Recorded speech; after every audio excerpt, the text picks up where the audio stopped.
Bienvenue à vous tous et merci d'être avec nous dans Viva Événement. Voici tout de suite le sommaire. 3 opérateurs frappés d'une interdiction de sortie du territoire. Le président Radio Narmapian se défend d'avoir directement pris ces décisions. Un autre paquet suspect a été découvert très tôt ce matin à Mansoui-Laf, le 3e en moins d'un mois dans la capitale. Une enquête est ouverte. Comment jouer et maîtriser le violon, un des instruments les plus beaux à jouer, mais difficile à maîtriser. 3 jeunes violonistes ont accepté de partager avec nous dans ce journal leur passion pour cet instrument de musique. Et enfin, dans les actualités internationales, coup d'envoi du traditionnel carnaval de Rio de Janeiro, l'occasion de voir défiler 12 écoles de samba devant des centaines de milliers de spectateurs en liesse. Danseurs et danseuses aux costumes toujours plus extravagants se déhancheront durant 5 jours sur des rythmes endiablés au Brésil.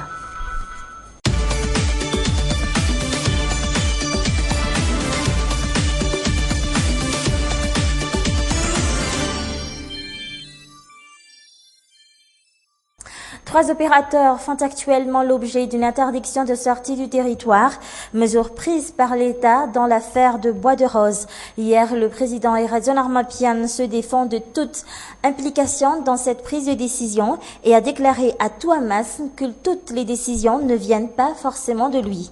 Reportage. La semaine dernière, 12 Tanzaniens ont été traduits devant la justice pour trafic de bois de rose. Arrêtés sur la côte est de l'île après le naufrage de leur navire, ces Tanzaniens ont été placés en détention préventive à la prison d'Ambalatavouang. Jusqu'ici, le nouveau régime n'a pas pu mettre un cran d'arrêt à cette pratique. De passage à Touamas, et Radio Narmapian se veut être rassurant. La lutte ne fait que commencer. La lutte continue. Elle n'est pas encore terminée et elle ne sera pas achevée ni demain ni après-demain. Le principe est clair, nous allons lutter contre ce trafic. Signe de la volonté du chef d'État d'arrêter le trafic de bois de rose, les autorités viennent de sortir une interdiction de sortie du territoire à l'encontre d'un opérateur économique, un député fraîchement élu et une 3e personne. La réaction d'un des opérateurs frappés d'une IST ne tarde pas à tomber. Il rejette en bloc cette interdiction de sortie à son encontre. Concernant le parlementaire, la mesure a été prise le jour de clôture de la première session de la nouvelle Assemblée nationale. Mais même si le président de la République se montre intransigeant sur la question, il se défend toutefois d'avoir pris directement cette décision en déclarant à la presse hier à Touamas que toutes les décisions ne viennent pas forcément de lui. Et puis certaines informations relatées par la presse locale parlent d'un déplacement de l'ancien président Andradouilne et de sa famille à Paris et à Dubaï selon une chaîne privée de la capitale. Après recoupement, Andradouilne est toujours à Tana et n'a jamais quitté le territoire malgache ces dernières semaines. Du cocktail Molotov a été retrouvé ce matin dans un sac du côté d'Ilaf. Il s'agit de la 3e découverte de paquets suspects dans la capitale en moins d'un mois. Alertés par les habitants, les forces de l'ordre sont descendues sur place. Une enquête est actuellement en cours. Était également sur place Armi Sarkoutbe. Mansoui-Laf, à 6h du matin, les habitants du quartier remarquent un paquet suspect. Très vite, ils ont conclu qu'il s'agit là d'une bombe. Conclusion vite démentie par les forces de l'ordre. Il s'agissait d'un cocktail Molotov et non d'une bombe artisanale. Il ne contenait aucune substance explosive. La brigade cynophile est arrivée sur place vers 10h30. Les chiens pisteurs entrent en action et s'arrêtent à quelques mètres de l'endroit où a été trouvé le sac suspect. Apparemment, le poseur du sac suspect se serait déplacé jusqu'ici à pied et a pris un bus à cet endroit. Les forces de l'ordre décident enfin de voir de près le contenu du sac. Il ne s'agissait pas d'une bombe artisanale, mais l'objet a suffi pour créer la panique chez les habitants du quartier d'Ilaf. Tout est calme dans notre quartier, mais la découverte de ce genre d'objet crée la panique auprès des habitants, surtout depuis ces attentats à la bombe. Ce paquet suspect est le 3e découvert dans la capitale en moins d'un mois. Parlons en présent de santé pour continuer ce journal. Beaucoup d'entre nous se sont plaints ces derniers jours de changements brusques du climat, des conditions météorologiques favorables à toutes sortes de maladies et de l'avis des médecins, ne jamais prendre à la légère le traitement de ces maladies, même les plus courantes. Une enquête réalisée par Manatun Jav et Yves Chanel. Ces derniers temps, les maladies respiratoires sont très fréquentes chez les enfants de moins de 8 ans. Ce médecin reçoit également des patients atteints de ces maladies presque tous les jours. Puis la toux et la diarrhée arrivent en 2e position des maladies fréquentes durant les mois de janvier et février. Mais quelle en est la raison? On peut facilement attraper la grippe avec ce changement brusque de climat. Les microbes évoluent facilement et provoquent une surinfection et entraînent une dégradation de notre état de santé. On attrape surtout ces maladies par négligence. Des maladies pourtant faciles à prévenir, surtout pour les patients appelés terrains dans le jargon médical. Terme pour désigner les personnes qui ne sont pas asthmatiques ni allergiques.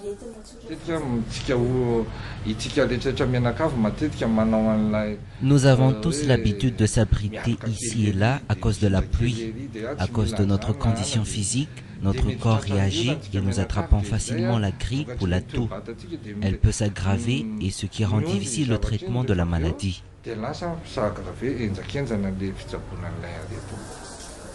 Ces images prises à Antananarive semblent confirmer les explications de ce médecin. Dès que la pluie tombe, les abris sont pris d'assaut par tous les piétons. Autre mauvaise habitude à laisser de côté, l'automédication. Dans la plupart des cas, cette pratique entraîne aussi la dégradation de l'état de santé d'un malade et rend plus difficile son traitement. Dans les actualités internationales, à Rio de Janeiro, coup d'envoi du carnaval au Brésil, la fête la plus joyeuse du monde. 2 écoles de samba s'affrontent dans la traditionnelle compétition du carnaval. Des millions de personnes vont danser au rythme des percussions. Reportage sur les images de France 24. C'est sans aucun doute le carnaval le plus célèbre au monde. Avec ses costumes flamboyants et ses chars qui rivalisent de créativité, Rio a lancé les festivités. Lors d'une cérémonie, le maire a remis symboliquement les clés de la ville au roi du carnaval, le bien nommé Momo, qui durant 5 jours aura les pleins pouvoirs. Accompagné de sa reine et de ses 2 princesses, il n'a pas tardé à faire sa première déclaration. Je déclare le carnaval de cette merveilleuse ville de Rio ouvert. Que ce carnaval 2014 soit celui de la paix, du bonheur, de la fête, mais avec responsabilité. Plus de 900 000 touristes sont attendus à Rio. Ils se mêleront aux millions de cariocas. Au programme, le traditionnel défilé des écoles de samba au Sambodrome. Ce qu'on ressent ici, c'est comme lorsqu'un footballeur marque un but dans le stade de Maracana, plein à craquer. C'est incroyable. Rio a aussi son carnaval de rue avec ses parades. La samba retentit dans tous les recoins de la cité et les groupes déguisés se déhanchent sous une chaleur étouffante. Le carnaval de Rio, une dernière grande fête avant que le pays n'accueille la Coupe du monde de football. Retour dans les capitales dans ce reportage. Il n'y a pas d'âge pour apprendre et jouer un instrument de musique. Il faut surtout beaucoup d'amour et beaucoup de patience, surtout si on a choisi le violon, un des instruments les plus gratifiants et beaux à jouer quand il est maîtrisé. Dans ce reportage, nous allons faire la connaissance de 3 jeunes violonistes. Elles sont aujourd'hui encadrées par un professeur de musique ayant plus de 20 ans d'expérience à l'étranger et à Madagascar. Un samedi après-midi, ce petit groupe de violonistes est sur le point de commencer les répétitions.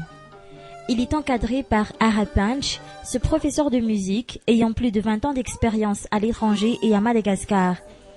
Et voici ces 3 étudiantes. Toutes sont membres du groupe. Elles ont la passion pour le violon dans le sang, et ce depuis leur enfance. C'est une vraie passion pour nous. Sinon, nous ne nous en sortirons pas avec cette musique. On doit vraiment s'appliquer. On doit répéter tous les jours et très souvent, à la maison et à chaque fois qu'on y pense. Si ce n'est pas une passion, cela devient une obligation. Mais c'est déjà en nous. Cela vient tout seul. Cela devient plus facile de jouer cet instrument et on a toujours envie de le faire.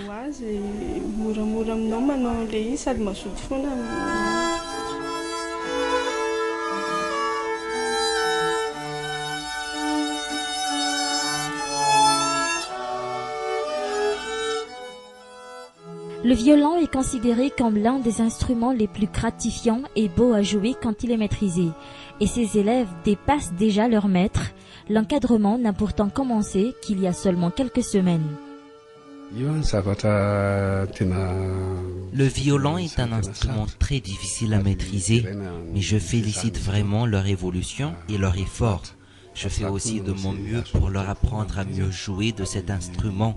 J'espère que d'ici peu, elles vont nous donner de bons résultats. Elles ont déjà fait un concert et le public était satisfait de leurs prestations. Le prochain sera encore mieux. Nos 3 violonistes sont montés sur scène pour la première fois de leur vie il y a 2 semaines. Un petit pas dans le monde des grands. Nous étions satisfaits de notre prestation, mais il y avait eu quand même quelques imperfections qu'il faut qu'on rectifie. On va encore s'appliquer un peu plus et on va faire mieux la prochaine fois. Les années d'apprentissage ont fini par payer. Aujourd'hui, elles manient leur violon avec beaucoup d'habileté. Jouer du violon peut apparaître très frustrant, mais nos jeunes violonistes semblent bien y trouver du plaisir. Ce ne sont pas seulement nos doigts qui touchent les cordes du violon, mais c'est tout notre corps qui vibre avec le violon. Sinon, on ne joue pas vraiment du violon. Mais Yannick et ses 2 amis ne veulent pas en rester là. Elles ont décidé de poursuivre pendant moins d'1 an les cours de perfectionnement avec Art Apanj, avec un seul objectif en tête, devenir de vrais professionnels de violon.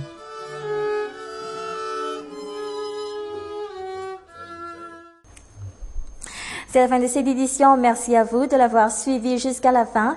Je vous souhaite de passer un excellent week-end en notre compagnie. Au revoir.